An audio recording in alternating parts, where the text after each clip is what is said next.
जय हिंद। आप सभी लोगों का स्वागत है आपके अपने YouTube channel Goswami class time पर। दोस्तों उम्मीद करेंगे कि आप लोग बढ़िया होंगे, मस्त होंगे, स्वस्थ होंगे और अच्छे से पढ़ाई लिखाई जो दोस्तों कर रहे होंगे।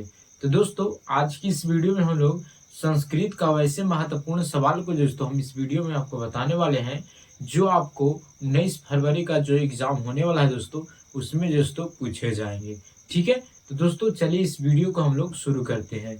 तो दोस्तों हम इस वीडियो में जो दोस्तों संस्कृत के 3 वैसे महत्वपूर्ण सवाल को दोस्तों हम बताएंगे जो आपको फाइनल परीक्षा में दोस्तों आपको से पूछे जाएंगे।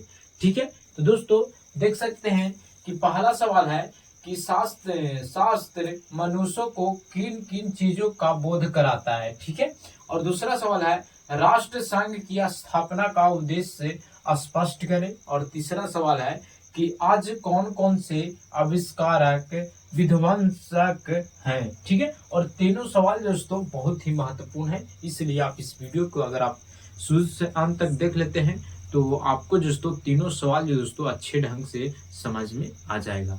ठीक है, तो चलिए हम लोग पहला सवाल को आंसर जानते हैं। ठीक है, तो पहला सवाल आपको एग्जाम में अगर पूछ दिया जाएगा कि शास्त्र मनुष्य को किन किन चीजों का बोध कराता है, यानी किन किन चीजों को सिखाता है, तो आप उत्तर में लिखिएगा कि शास्त्र मनुष्य को कर्तव्य और अकर्तव्य का बोध कराता है। ठीक है, अगर आपको सब्जेक्ट में पूछ दिया जाए तो आप बताइएगा कि जो मनुष्य शास्त्र जो शास्त्र है वो मनुष्य को क्या सिखाता है, तो कर्तव्य और अकर्तव्य का बोध कराता है।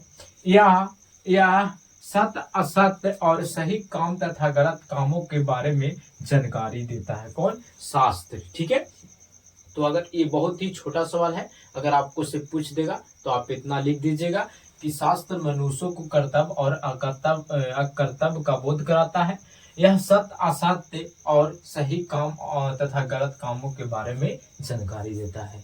ठीक है, कि कौन काम गलत है और कौन काम अच्छा है, कहाँ पे सत्य बोलना चाहिए, कहाँ पे असत्य बोलना चाहिए। ठीक है, तो दोस्तों उम्मीद करेंगे कि आपको पहला सवाल समझ में आ गया होगा।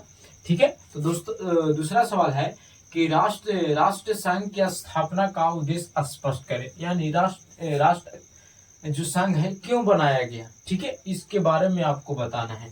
तो अगर आपसे पूछ देगा तो आप उत्तर में लिखेगा कि राष्ट्र संघ की स्थापना का उद्देश्य दो देशों के बीच आपसी विवाद को खत्म करना है। राष्ट्र संघ के मतलब होता है कि अगर दो देश है अगर आपस में लड़ रहे हैं तो उन दोनों को आपसी में क्या किया जाता है, समझाया जाता है, बताया जाता है और जो लड़ाई है उसको समाप्त कर दिया जाता है। तब जो दोस्तों उसी को हम लोग राष्ट्र संघ कहते हैं।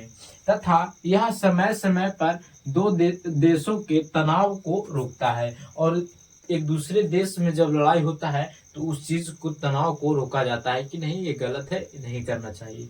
ठीक है, तो दोस्तों अगर आपसे पूछेंगे कि राष्ट्र संघ की स्थापना का उद्देश्य स्पष्ट करें तो आप उत्तर में डायरेक्ट लिख दीजिएगा कि राष्ट्र संघ की स्थापना का उद्देश्य दो देशों के बीच आपसी विवाद को खत्म करना है तथा यह समय समय पर दो देशों के तनाव को रोकता है। ठीक है, तो दोस्तों उम्मीद करेंगे कि आपको दूसरा सवाल भी अच्छे तरीका से समझ में आ गया होगा। अब हम लोग चलेंगे तीसरा सवाल पर। तो तीसरा सवाल है कि आज कौन कौन से आविष्कारक विध्वंसक है, यानी खतरा है। ठीक है, हमारे लिए विनाशकारी है। ठीक है, तो दोस्तों ये सवाल भी आपको एग्जाम में पूछेंगे तो आप उत्तर में लिखेगा कि आज हाइड्रोजन बम हो गया, परमाणु बम तथा विनाशकारी अस्त्रों का निर्माण में विध्वंसक है। और ये हाइड्रोजन बम और परमाणु बम जो दोस्तों ये विनाशकारी है। अगर जो देश पर अगर हाइड्रोजन बम परमाणु बम मार दिया जाता है तो उस देश से या उस कहीं भी जो दोस्तों उजड़ जाता है। ठीक है, यानी खत्म हो जाता है, उसका नक्शा जो दोस्तों चेंज हो जाता है। ठीक है, तो ये सब क्या है, तो विनाशकारी अस्त्रों है। ठीक है, इस सब का निर्माण किया जा रहा है।